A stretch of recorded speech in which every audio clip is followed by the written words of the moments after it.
www.mojakotv.com रमाइलो छ। हाम्रो नयाँ आरम्भ गर्न लागेको विषयवस्तुबारे जानकारी गराउनेछौँ र यसरी हामी तिनैजनाले यो स्विच र रिमोटबाट हाम्रो आजको सुरुवात, हाम्रो नयाँ यात्राको सुरुवात सुरु गर्दैछौँ।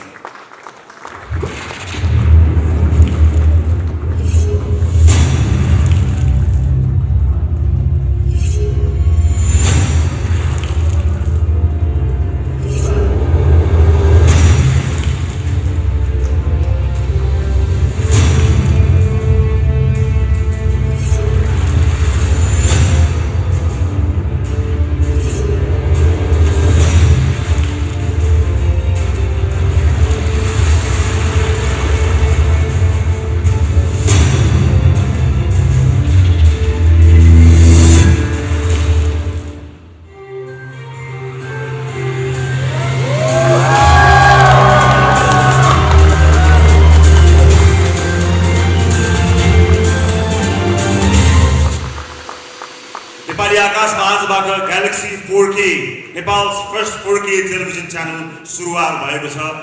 यो घडीमा तपाईहरुबाट हामी एउटै चीज चाहन्छौं, आशीर्वाद। भित्री मनबाट तपाईले दिनुहुने आशीर्वादले हामी नेपाली संसार माध्यमको उचाइलाई एउटा बेग्लै उचाइमा पुर्याउने प्रतिबद्धता व्यक्त गर्न चाहन्छौं।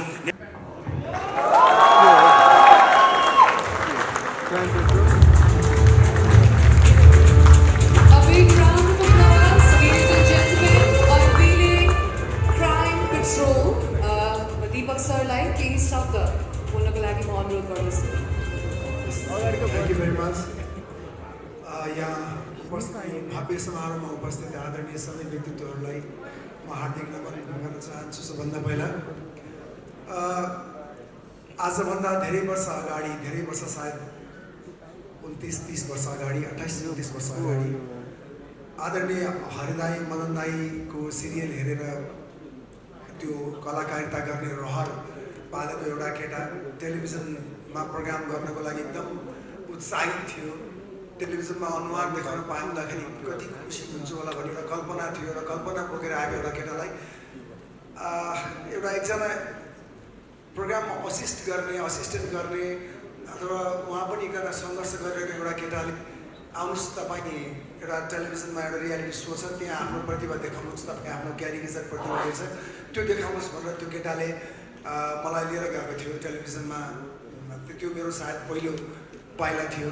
त्यसपछि बिस्तारै बिस्तारै अनि टुक्का हुँदै अगाडि बढेँ र मेरो यात्रा यहाँसम्म आयो र त्यसपछि अहिले म टेलिभिजनबाट सिनेमामा प्रवेश गर्ने सौभाग्य प्राप्त गरेँ। नेपाली चलचित्र क्षेत्रमा जोडिने मौका पाएँ र त्यसपछि अब फेरि टेलिभिजनमा फर्कने कि नफर्कने दुविधा थियो, अवस्था पनि प्रतिकूल थियो। त्यस्तो बेलामा त्यति बेला सङ्घर्ष गरिरहेको केटो जुन आजको विशाल नाम छ रवि लामिछानेजी, मेरो मित्र, उहाँले नै मलाई फेरि एकपटक टेलिभिजनमा आउनुपर्छ, तपाईँले एउटा कमसेकम एउटा सो गर्नुपर्छ भन्नु मलाई खुसी लाग्यो। रविजीलाई एकदम थ्याङ्क यू भेरी मच भन्न चाहन्छु।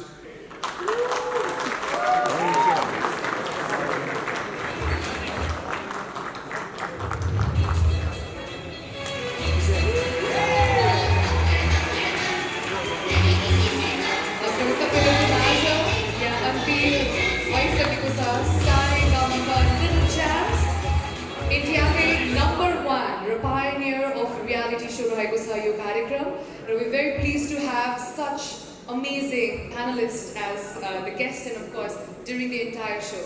Indira ji, please have Thank you so much. उपस्थित सम्पूर्णमा एकदमै हृदयदेखि नै नमस्कार भन्न चाहन्छु। अलिकति रियालिटी सोको आफै एउटा पार्टिसिपेन्टबाट स्टार्ट गरेर अनि एज अ जज पनि केही अनुभव बटुलिसके पछाडि सारेगामापा लिएर आउँदैछौँ हामी। मलाई लाग्छ संसारमा तीनटा चिज नमन पराउने कोही पनि छैन। एउटा फुल, अर्को बालबालिका र अर्को गीत सङ्गीत। सो फुल जस्तो बच्चाहरूले गाएको गीतहरू सायद सबैले मन पराउनुहुन्छ मैले आश गरेको छु। Thank you.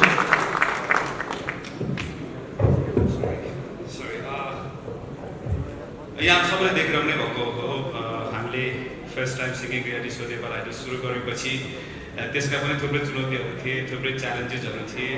तर यो 3 सिजन सक्दाखेरिको एउटा बाटो के भयो भने जसलाई हामीले जो त्यहाँ पार्टिसिपेट हुन आउनुभयो, जो त्यहाँ गाउनु भयो, उहाँहरू सबैजना हाम्रो साथी हुनुभएको मतलब हामीसँगै टुर गर्नुहुन्छ, हामीसँगै गाउनुहुन्छ, हाम्रो गीतहरू गाउनुहुन्छ, अथवा कतिजनाहरू त हामीभन्दा निकै धेरै पपुलर हुनुहुन्छ, निकै धेरै व्यस्त हुनुहुन्छ।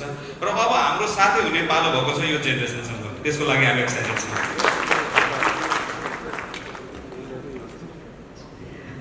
यहाँ उपस्थित सम्पूर्ण अग्रज व्यक्तित्वहरूमा म बाल गायक आइसकेको तर्फबाट हार्दिक नमस्कार टक्राउन चाहन्छु।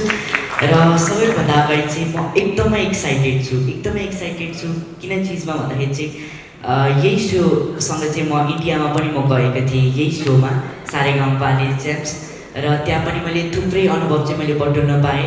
र साथै साथ अहिले यही सोमा चाहिँ म आज परिवारको रूपमा चाहिँ म जुड्न सफल भएको छु, त्यसमा म एकदमै खुसी छु। र यो पुरै इन्टायर टिमलाई म धेरै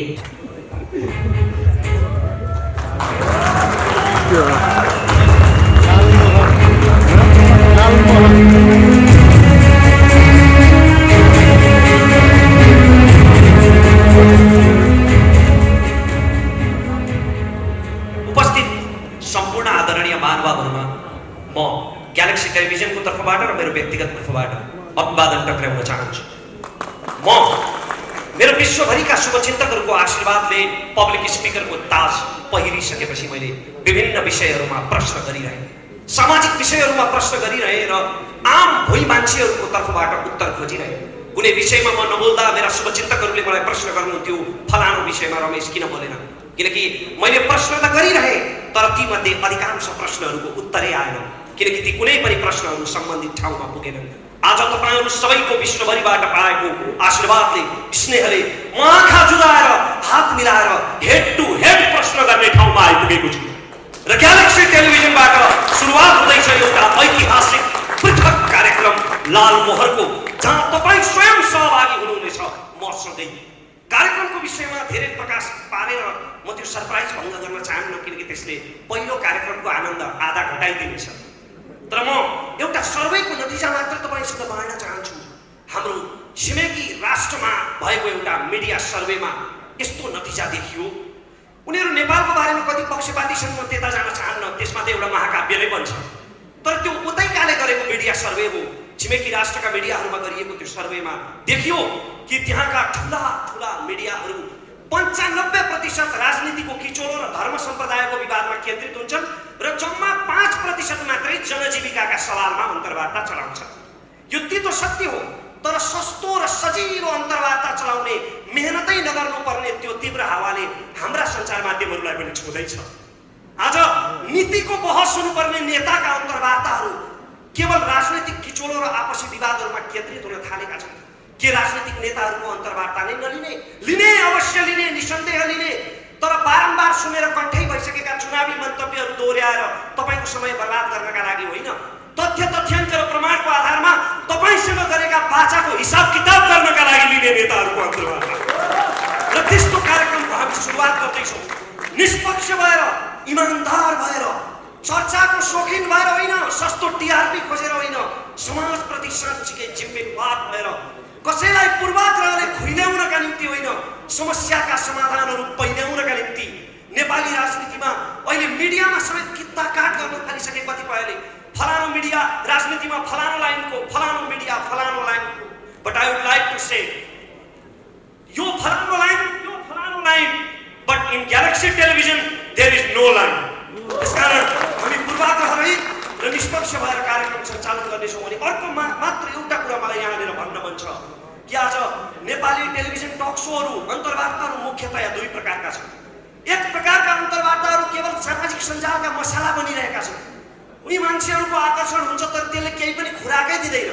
ती अन्तर्वार्ता जहाँबाट सुरु भए त्यही सकिन्छ बिना निष्कर्ष। र अर्का खाले अन्तर्वार्ताहरू अत्यन्तै उत्कृष्ट हुन्छन्, तर तिनको प्रस्तुति र भाषा शैलीले गर्दा त्यो विद्वान वर्गलाई त ग्राह्य हुन्छ, तर म जस्ता भोइ मान्छेहरूले धेरै बुझ्नुहुन्न।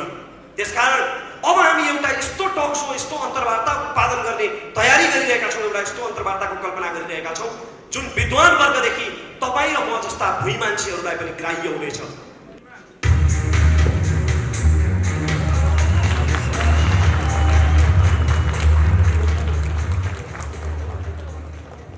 हेलो नमस्कार यहाँहरू सबैलाई। म राष्ट्रिय आविष्कार केन्द्रको तर्फबाट चार्टर्ड अकाउन्टेन्ट मीरा पोखरेल।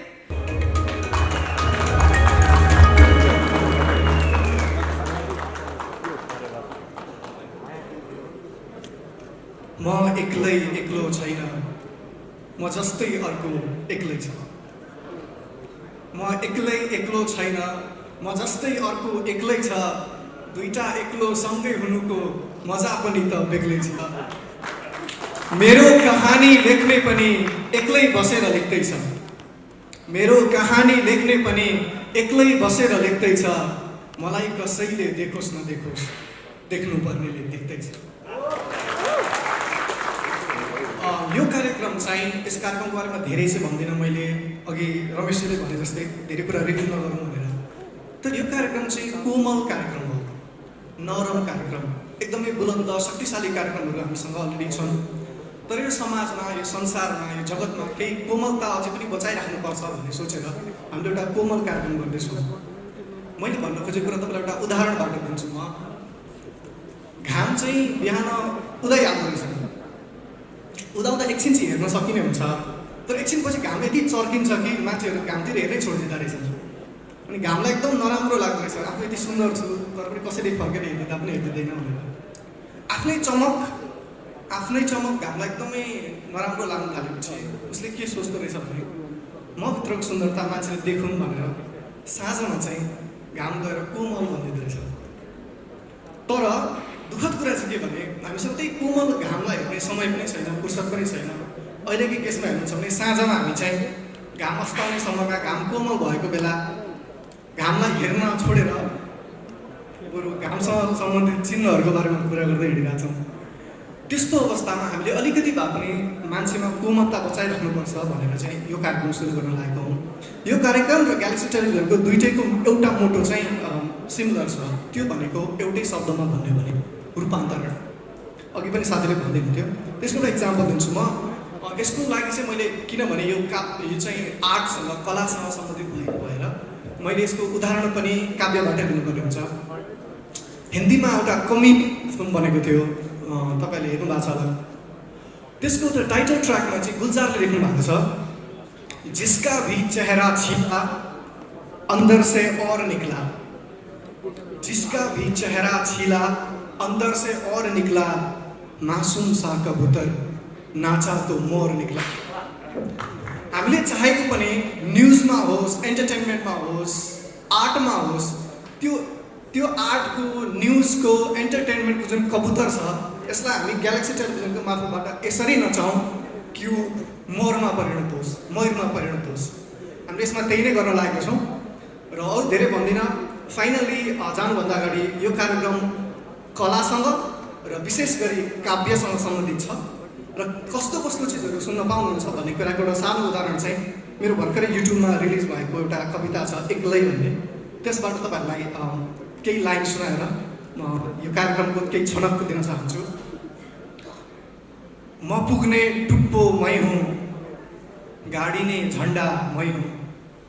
विजय सर, म पुग्ने टुप्पो मै हुँ, गाडिने झन्डा मै हुँ। आफूलाई छोप्ने पोथी पनि हुँ, छोपिने अन्डा मै हुँ।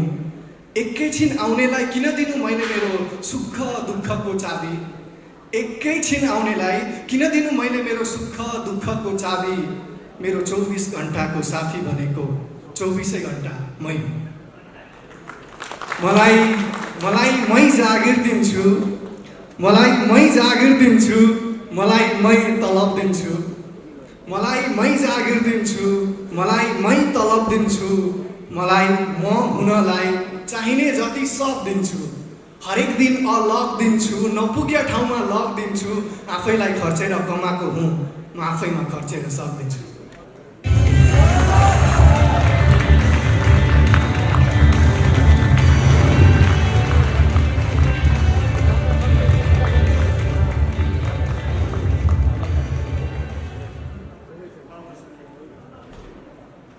नेपाल जस्तो सानो मुलुक यहाँका मन्त्री, प्रधानमन्त्री, राष्ट्रपति अथवा उच्च ओहदाका मानिसहरू कसैले हेर्नै नसक्ने, छुनै नसक्ने नहुन्, ठाउँ ठाउँमा भेट हुन्, तरकारी किन्दा भेट हुन्, बस चढ्दा भेट हुन्, मन्दिर जाँदा भेट हुन् भन्ने सोचेर देशका प्रधानमन्त्रीलाई राष्ट्रिय टेलिभिजनमा प्रत्यक्ष उपस्थित गराएर जनताको जनजीविकासँग सम्बन्धित प्रश्नहरू र त्यसको प्रत्यक्ष जवाब दिने उद्देश्यले सीधा कुरा प्रधानमन्त्रीसँग भन्ने कार्यक्रमको अवधारणा निर्माण गरौँ, जसलाई स्वीकार गरेर सम्माननीय प्रधानमन्त्री केपी शर्मा ओली हरेक हप्ता त्यो कार्यक्रममा जनताको मुद्दामा जवाब दिन उपस्थित भइदिनु भयो।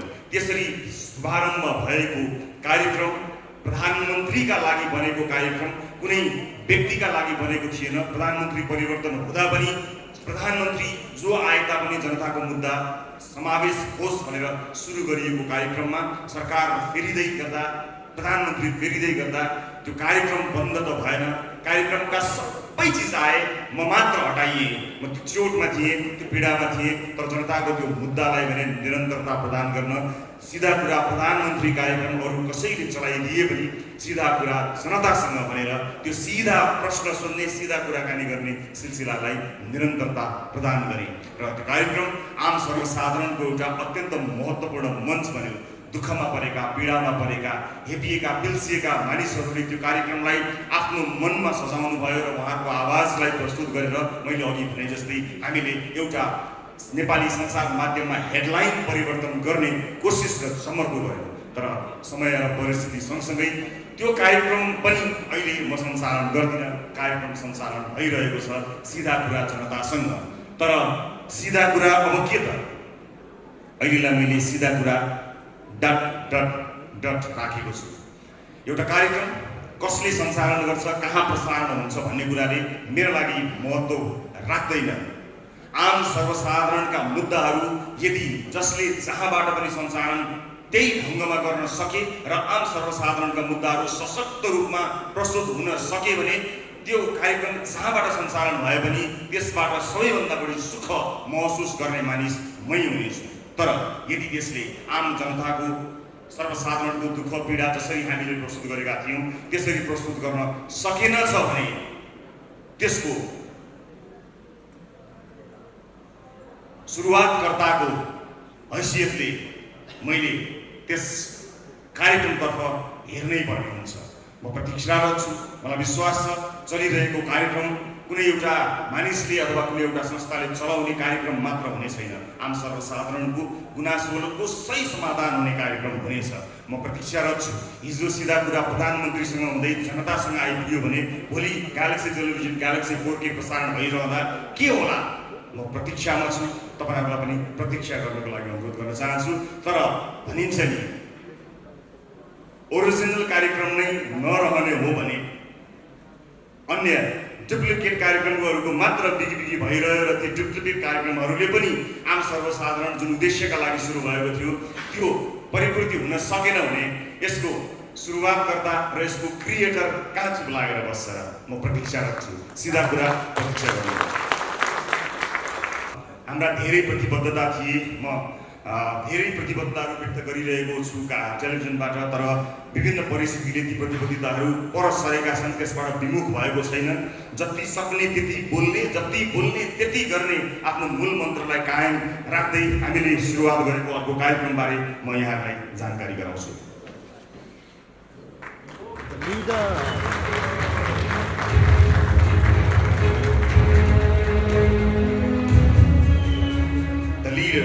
क्षमतावान मान्छेहरूलाई स्वदेश तथा विदेशबाट बोलाएर राष्ट्रिय राजनीतिमा भएका कमी कमजोरीहरू सम्भवतः राजनीतिज्ञहरूलाई पनि राजनीति सिटाउन सक्ने क्षमतावान मान्छेहरूको खोजी गरेर लिडरहरूको खोजी गर्ने कार्यक्रमको उद्घोष गरेका थियौँ। अडिसनमा जानु 4 दिन अगाडि नै सबै बन्द भयो। कोरोना कहरमा देश गयो र हामीले त्यो कार्यक्रमको अडिसनलाई रोक्नु पर्यो। देश तथा विदेशमा रहेका समेतलाई अडिसनमा सहभागी गराएर कार्यक्रममा ल्याउने उद्देश्य भएको हुनाले यात्रा प्रतिबन्ध लगायतका कामहरूले यो कार्यक्रम अगाडि बढ्न सकेन। तर यसलाई हामीले थाती राखेका छौँ र हामीले बारम्बार सूचना पनि दिएका छौँ। बिचमा पनि हामीले सूचना गरेका थियौँ कि अब नयाँ वर्षसँगै यदि परिस्थिति सहज भएछ भने हामी अडिसनमा आउनेछौँ। त्यसका लागि सुदेशमा विदेशमा रहेका नेपालीहरूको सहभागिता अत्यन्त खाँचो पर्दछ र आज यो पनि भन्न चाहन्छु केही समयको प्रतीक्षा लिडरका लागि गर्नुपर्नेछ। यसबीचमा हामीलाई अनलाइन रजिस्ट्रेसन गरेर आफ्नो फी समेत बुझाउनु भएका जति पनि सहभागी हुनुहुन्छ यदि उहाँहरू धैर्य गर्न सक्नुहुन्न अथवा कुनै पनि कारणले अब कति समय लाग्ने हो त्यसलाई पूर्ण सक्नुहुन्न यदि भने उहाँहरूले रजिस्ट्रेसन बाबत बुझाउनु भएको पैसालाई ब्याज समेत फिर्ता गर्न त लिडर प्रतिबद्ध छ। तर विश्वास गर्नुहोस् परिस्थिति सहज हुने बित्तिकै यो अत्यन्त महत्त्वाकांक्षी यो कार्यक्रमलाई हामी प्रस्तुत गर्नेछौँ। यसको अरू जानकारी वैशाखपछि आगामी वर्षको वैशाखपछि फेरि गराउनेछु। म यो जानकारी दर्शकहरूलाई गराउँछु र त्यसबीचमा ग्यालेक्सी 4K प्रसारणमा आउनुभन्दा पूर्व चुपचाप बस्ने सोच बनाएको थिएँ तर धेरै दर्शक महानुभावहरूले यो बिचमा कहीँ न कहीँ कतै न कतै टेलिभिजनमा प्रस्तुत हुनुभन्दा पहिला पनि केही जोडियौँ भन्ने धेरैको सुझाव आएको हुनाले म यो बिचमा सिधा कुराको प्रतीक्षा गरुन्जेल केही गर्ने विचार गरेको छु।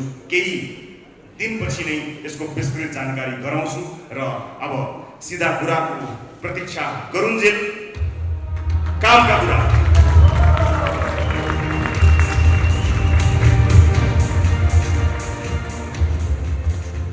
कामका कुराबारे एउटा अब श्रव्य दृश्य सामग्री तयार पारेको छु। म त्यसतर्फ यहाँको ध्यान आकर्षित गराउन चाहन्छु। त्यो श्रव्य दृश्यले सबै कुरा त बोल्दैन, कति बोल्दो रहेछ हेरौँ र सुनौँ, त्यसपछि थप्नुपर्ने कुराहरू थपेर प्रस्तुत गर्नेछु। सिधा कुराको प्रतीक्षा गरुन्जेल कामका कुरा यसको श्रव्य दृश्य सामग्री प्रस्तुत गर्नको लागि अनुरोध गर्छु। यहाँ केवल खेल चल्दैछ, जनताको स्वास्थ्यमाथि खेल, बालबालिकाको शिक्षामाथि खेल, लाखौं युवाहरूको भविष्यमाथि खेल, गरिबको विकासमै खेल, तर तरी जुन छानो पास आसमा खेल, जिनो आसमा खेल, आउने जाने सबले खेल खेलाए, खेल देखाए। तर पर्खनुहोस्, एउटा खेल म पनि खेलाउँछु, एउटा यस्तो खेल जहाँ कसैले हारेन।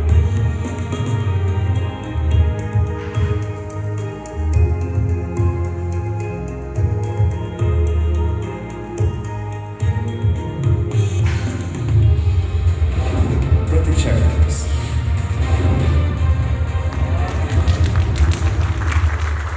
दर्शक महानुभावहरू, यो बिचमा मैले कार्यक्रमको सुरुवातमा भनेको थिएँ सबैजना सर्वोच्च अदालतको फैसला कुरेर बसेका छैनन्। धेरैजना आफ्ना केटाकेटीहरूको विद्यालयको फी तिर्न कुरेर बसेका छन्, भरे खाने खानाको जोहो गर्नका लागि काम कुरेर बसेका छन्, अस्पतालको बिल तिर्नका लागि कुरेर बसेका छन्।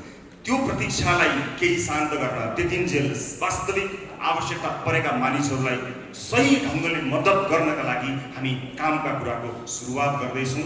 यो कार्यक्रम ग्यालेक्सी 4K टेलिभिजनमा आउनुभन्दा अगाडि यो बिचमा यो तयारी हुँदै गर्दा ग्यालेक्सी 4K को युट्युब च्यानल र हाम्रो विभिन्न अन्य प्लेटफर्महरू छन्, मोबाइल एप्लिकेसन मार्फत पनि आउँछ। यो एउटा खेल हो, सबैले खेल देखाए, आउने जाने सबले खेल देखाए। एउटा खेल अब म पनि देखाउँछु, एउटा त्यस्तो खेल जहाँ कसैले हार्दैन। प्रतीक्षा गर्नु होला।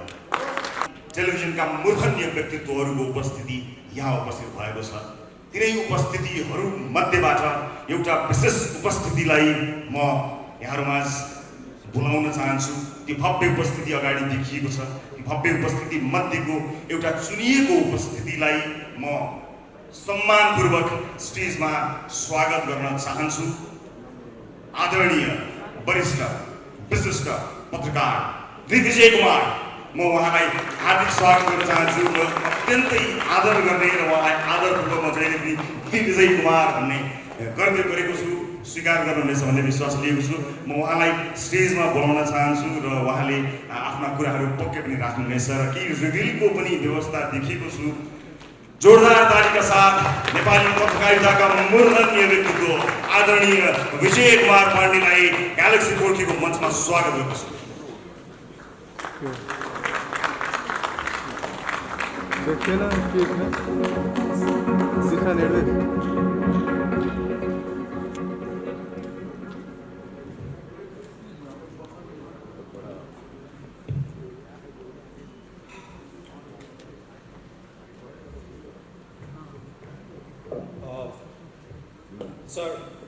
Nirsa sir, such a joy.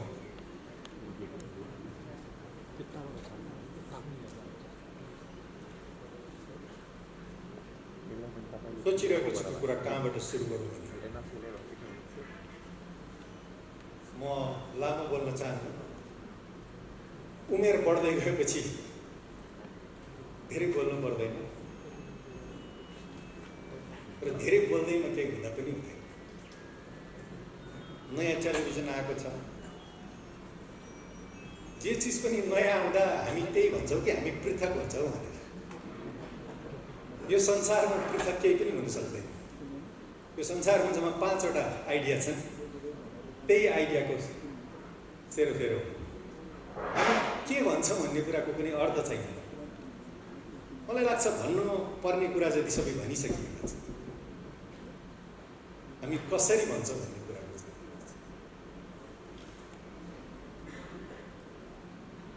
Whatever had to be said, I think it has already been said. How we say, I think that counts.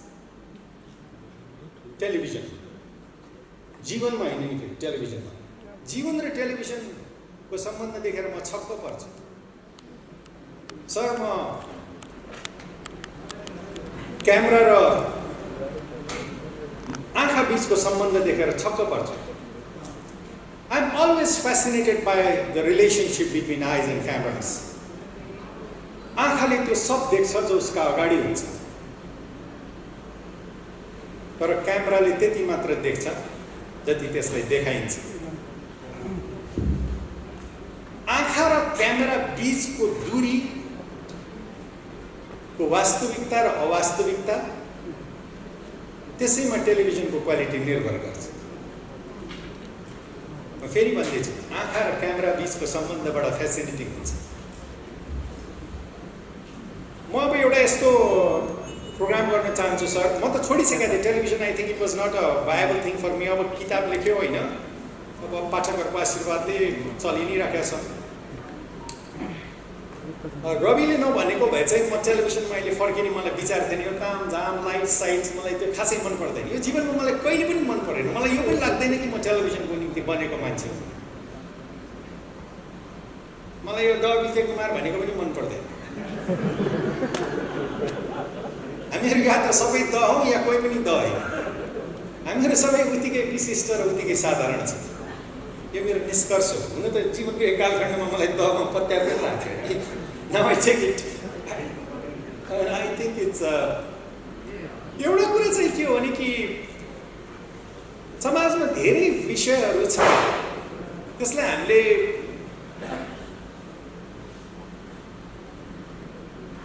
एउटा समग्र रूपमा जोड्न सक्छौँ कि सक्दैनौँ।